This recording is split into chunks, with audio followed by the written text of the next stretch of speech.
So today we're gonna talk about stop and go traffic. It is every manual driver's worst nightmare, but I'm gonna break it down so then it's gonna be super easy for you the next time you get into the situation.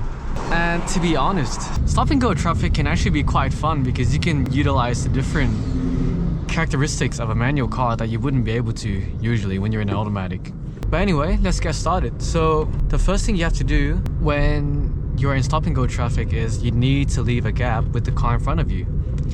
This is especially true in a manual because why do people hate stop and go traffic? Because they hate the fact that they have to clutch down, change gears, slow down, put it into neutral, re-engage the gear at the buy point, all that crazy stuff, right?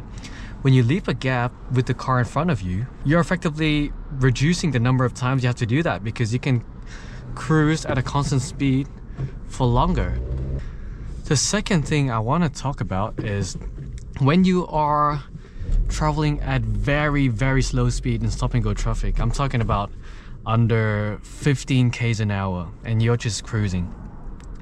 In that case, I'd actually recommend you to use neutral, which is against a lot of what the instructors would tell you because they always say, oh, you know, you should never coast, you should never put your car in neutral, it's dangerous.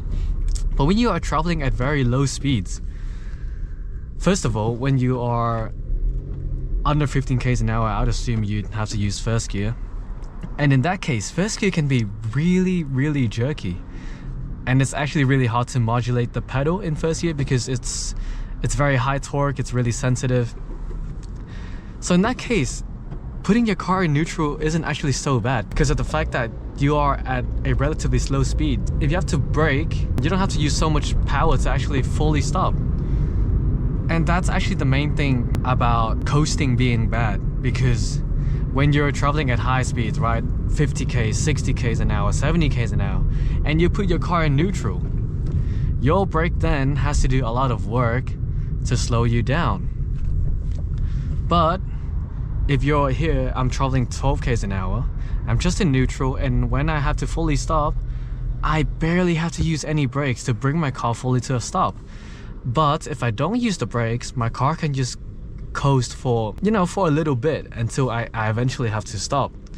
And it just makes the stop and go traffic so much smoother. Assuming you're on flat ground, you can actually re-engage your car in second gear when you're traveling, you know, above 7-8k's an hour or like 10k's an hour. You can re-engage in second gear and barely having to use any gas, and you can continue on with your ride smoothly. It's so easy to do it.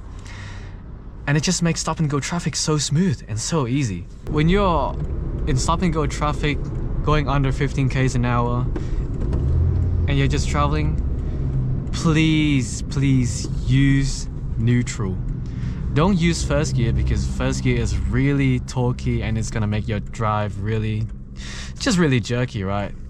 But don't use second gear either because at that speed, you could lock your engine at second gear. Second gear at that speed is too low. That's not enough RPM.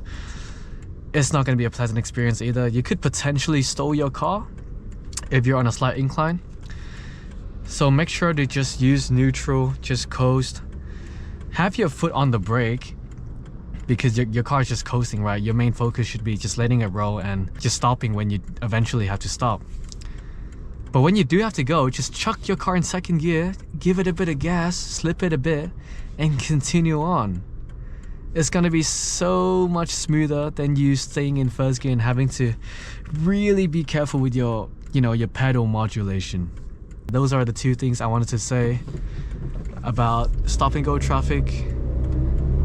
It's what I've learned throughout the years of me driving stick. Hope that was helpful for you.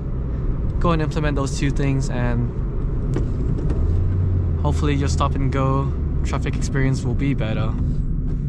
Until next time, I'll see you later.